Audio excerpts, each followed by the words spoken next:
Yo, what's up? How you doing, Pat? I'm doing well, man. How about yourself, dude? I'm doing well too. It's another episode. I don't want to call it episodes anymore. I'm gonna call it something else by next time. But it's another session of Pat and Jer. We're gonna work on that name again too. But it's nice to see all of you guys. So today's session is extra special. Pat and I are just gonna have a staring contest, and then when someone blinks. All right, no, that could have gone for a while. So we're gonna start. I'm an expert. Bring it. Start conversation. So hard to think of anything else going on right now than actually, no, there's a lot of things going on, but COVID is obviously still a big thing going on. The vaccine, Johnson & Johnson now saying that you blood clots. But I think the real big thing going on right now, or the one that I guess concerns me, or is I guess a little just worrisome because I don't know what's going to happen, is the situation in Minnesota. So what's the situation in Minnesota? There are riots going on right now, or protests going on in the day, riots kind of towards night, very tense situations at like the police headquarters. There's a basically civilian killed, I believe on Sunday. Woman officer just said like taser, shot, and it wasn't a taser she shot, it was a gun, killed the person. This is all in the middle of the George Floyd protests trial, which was about a year ago, 20 miles away from where this instance was. So obviously got like people engulfed in flames instantly. So what's interesting though is like on Sunday, I honestly would bet literally at 2 p.m. when the shooting was happening, I was in the middle of a conversation with someone saying like, I'm worried for the next couple of weeks because like, if you don't remember last year, I don't know, maybe I wasn't in tune with it, but I think I was, George Floyd was not the only issue that happened. Ahmaud Arbery happened probably in like February. Some people started hearing about it. You started seeing like some tension, whatever. People are like, why isn't this bigger? This is horrible. That was a civilian killing, civilian with the like, okay by the cops. That was crazy. Then you have Breonna Taylor.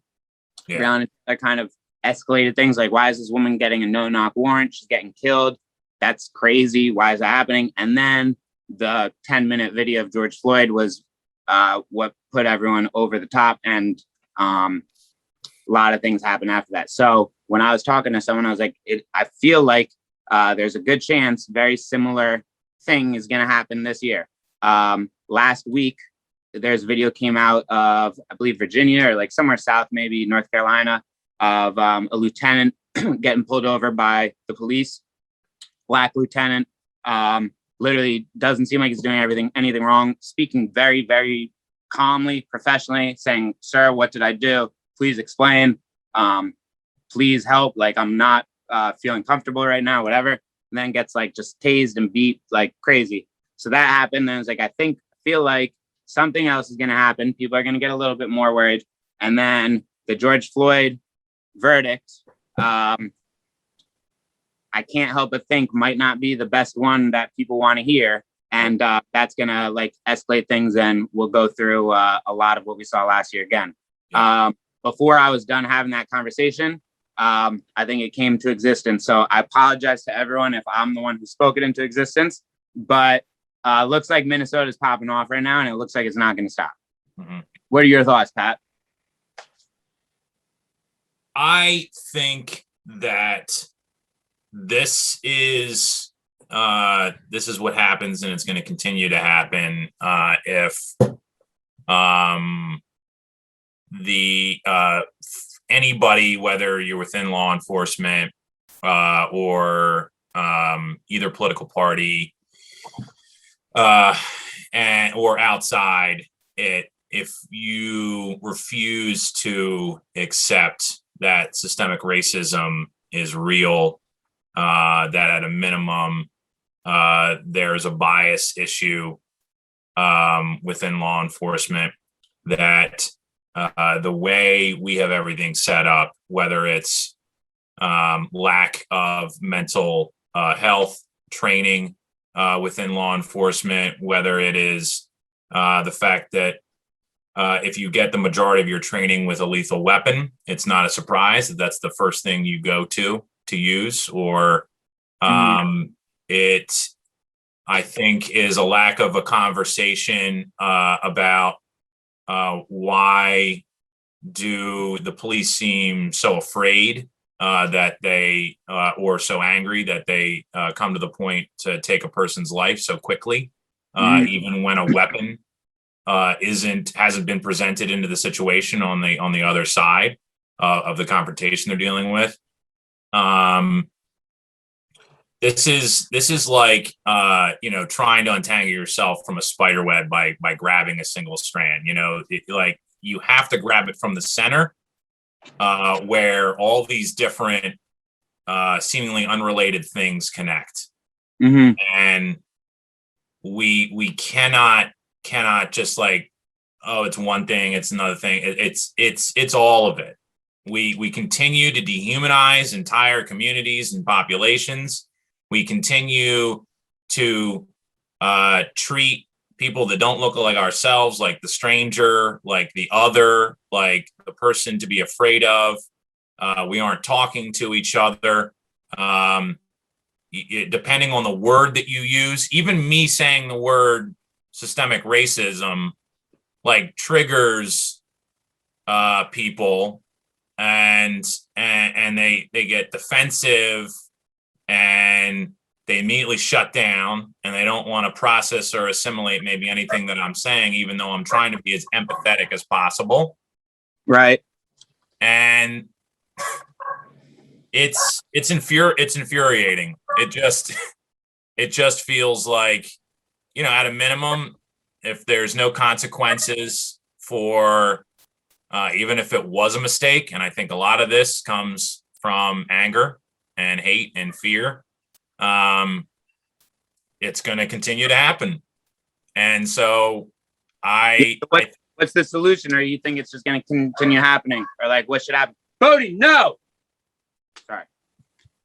I think there needs to be, first of all, we need to be district attorneys, prosecutors, the court system needs to be way more proactive when it comes to mental health in this country. I think a lot of the things that we see, whether it's substance abuse or officers being called out to situations where someone is experiencing a mental health situation, we need to not be throwing an individual who has had just like lethal force training into it, and doesn't understand what they're dealing with. Right. So there's a training problem. I think the way we recruit law enforcement, both in the legal realm and then, police officers themselves, where we're recruiting them from, how we train them, how we compensate them, how we vet them. We just need to completely rethink, how we go about that. The escalation as far as conflict resolution on the side of law enforcement, and then how people get treated and put through the system, and how their criminality escalates because we treat them like chattel, has got to end. And then on the back end, when someone does do something like take a person's life, they need to be held accountable in the same way that a regular person would. And that comes down to, unfortunately, immunity, and how the police and their unions, they refuse to engage with the public and with it's mostly progressive politicians who would like, since the civilian population has an investment in law enforcement behaving a certain way and treating them a certain way, I think that the civilian population should have a say in how we police our communities, and that means going to a community policing model when something does go wrong, that there is more oversight and that it isn't just the system that knows each other, that's kind of within itself and in its own bubble. There needs to be some outside influence in what happens to these officers, and I know that's tough for cops to hear, but we need to do away with kind of this, this qualified immunity, which is that concept where the police handle all this stuff internally. You said a lot there. I'm trying to think of what to gravitate towards. I definitely agree with the majority of that. There's like a huge issue. I guess I'm a little worried that some of the solutions sound great, but I feel like some of the solutions could like backfire in a sense.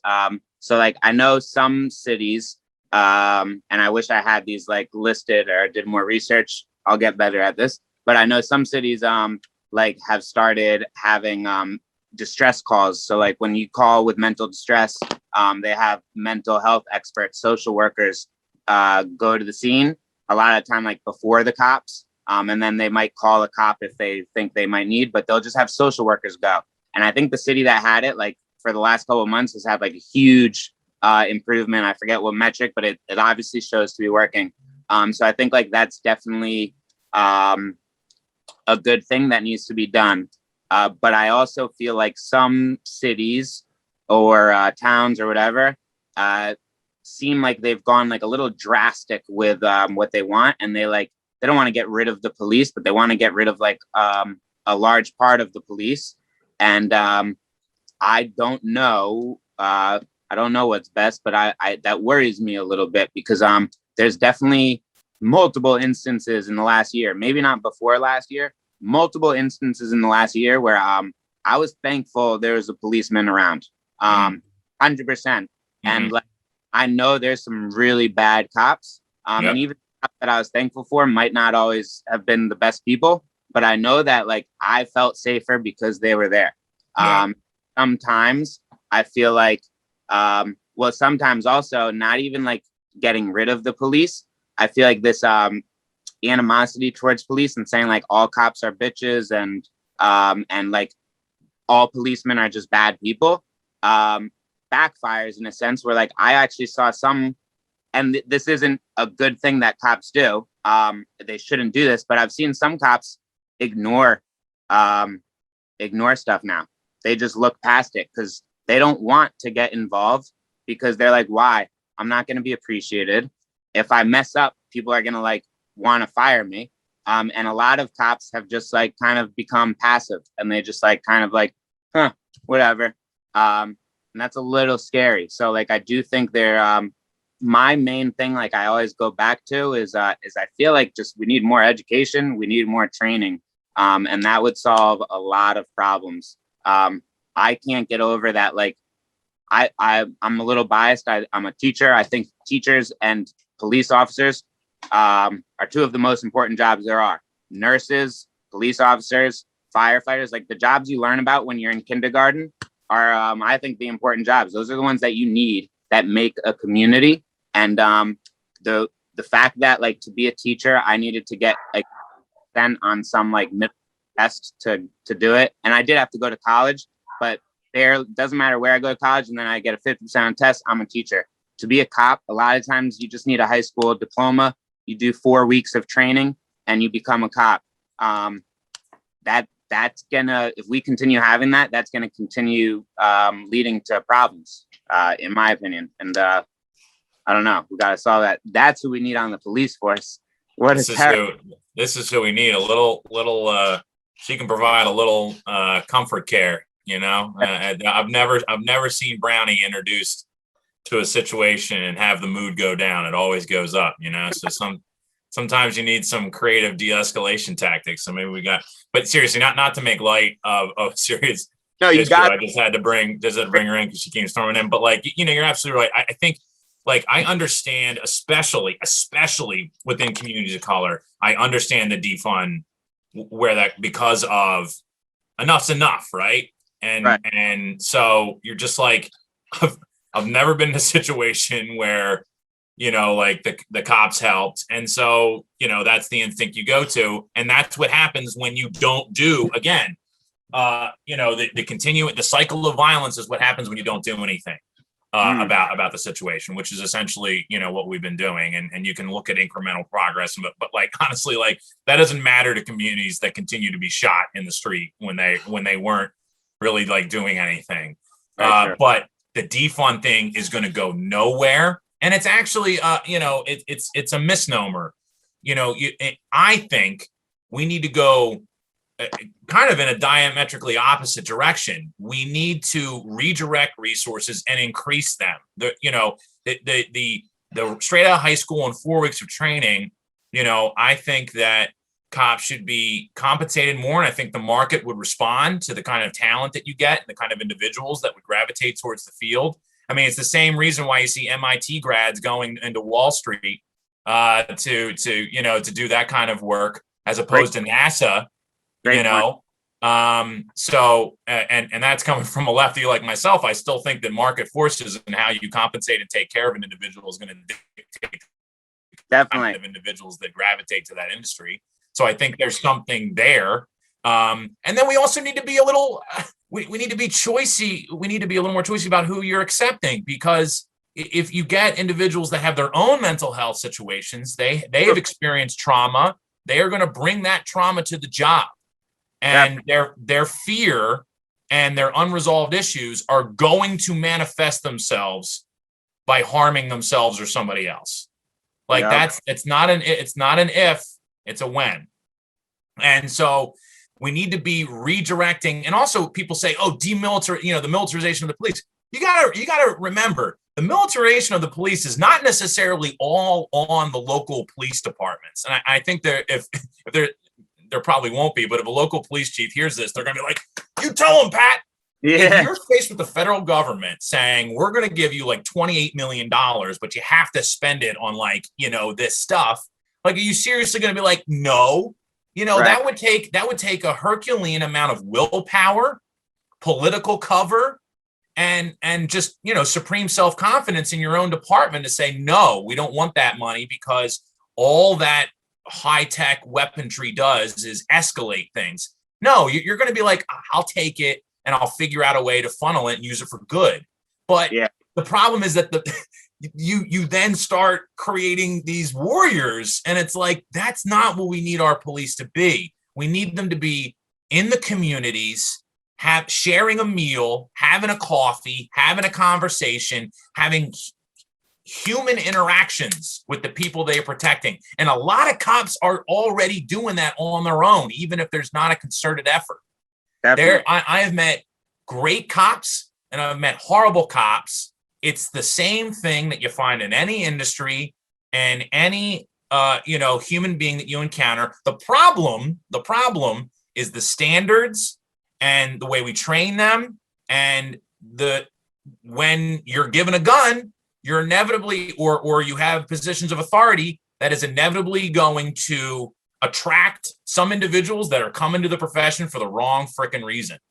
Mm-hmm. And you just need, we have to be so much more eminently careful with that. And I just think we're really, it's obvious that we're not taking it. And also, America and guns, we need to have a national conversation about this, because I think it's just, we use these weapons that take life so casually. Yeah. We are so quick. Be like, yeehaw, and it's just like, why is that seem so easy for people to do, to just pump holes into each other? Not good. So, and listen, and I understand it's a dangerous job, and there's a lot of guns out there in the hands of people who should not have them. And that's part of it too, right? Because the cops know I'm going out there and like everybody has a gun, Yeah. And so it's insane, that America owns 46% of all the guns on the planet. Yeah, that's wild. And guns that like literally can make buses explode. Yeah, like they're insanely dangerous. Yeah. that like, oh man. And so, you know, at the end of the day, we there needs to be less rhetoric and more like the cops are humans, the victims are humans, everybody in the community, like we're all humans. And so we're all bringing our own traumas and our own fears and our own hate and our own anger to this situation. And so we all need to start taking everything that each other are saying seriously, unless it is so obviously coming from a place of bigotry that you need to be removed from the situation. You need to be removed from the situation, and you need to undergo some serious behavioral modification, because you need to like talk to somebody like in a calm place where you don't feel attacked, because somewhere someone has wronged you and your trauma is manifesting itself and making you crazy. Yep. And so that's my 2 cents on it, man. You know, Yeah. And just full transparency. Sense actually, Pat. And full transparency, I'm working on a DA's race out in Bucks County. So like every day I'm hearing like, you know, and she's a defense attorney now, but she was a prosecutor for 16 and a half years. And she is a genuine person who comes from an immigrant family. She's a woman. And so she knows, you know, she's been a part of the system, but is very much aware of how broken the relations are between law enforcement and communities, and what happens when you continually fail communities and lose trust. And the good law enforcement officials, either in the courtrooms or on the street, cannot do their jobs. Their job becomes more dangerous and nearly impossible to do because there's no trust. So, you know, we just got to step back from being so political and so defensive, and we need to start admitting when we're wrong and being able to do that. And unfortunately, because the playing field is so uneven between law enforcement and communities, it's going to take a lot of heavy lifting from the people in power, because y'all have the guns and you have the money and you have the authority, you have the jurisdiction. So good people in those professions have to have the courage to step up and say, this is freaking wrong. We need to stop this blue wall of silence. We need to stop protecting people that are ruining the profession. And we need to start cleaning this shit up. Agreed. So I'm going to close the thought with hopefully that happens tonight before anyone gets hurt. But I don't know. I guess I agree with all of that. I just I don't see it happening anytime soon, and I feel like we got a lot of bad things in store. But I have had a lot of predictions that have been very off, so hopefully this is one of them. And in the meantime, man, just gotta keep doing the work. You know, whoever can, keep doing the work, keep having these conversations. And if you're not a person of color like the two of us, I mean, we're having this conversation. It's kind of ironic because we've both been doing a lot of talking. Need to do more listening. You know, just need to do as much listening as possible. That's a great point. I like that, Pat. So that actually will lead me to this little thing. If you want to be a guest on our show and spit some knowledge to Pat and I, because we don't know what we're talking about, we would love that. We want some more dynamics. So like, subscribe, hit us up, and we'll have you on. That'd be great. But that about wraps it. I'm exhausted. I kind of want to like touch into the news for 5 minutes, and then I'm going to tune out for the rest of the day, because self-love is the best love, and you are most important before anyone else. And then you can go help everyone once you're good. But love you, Pat. Nice talking to you. Love you. And I love all of you out there. Love yourselves. Love each other. Start with that and then go from there. Hell yeah. All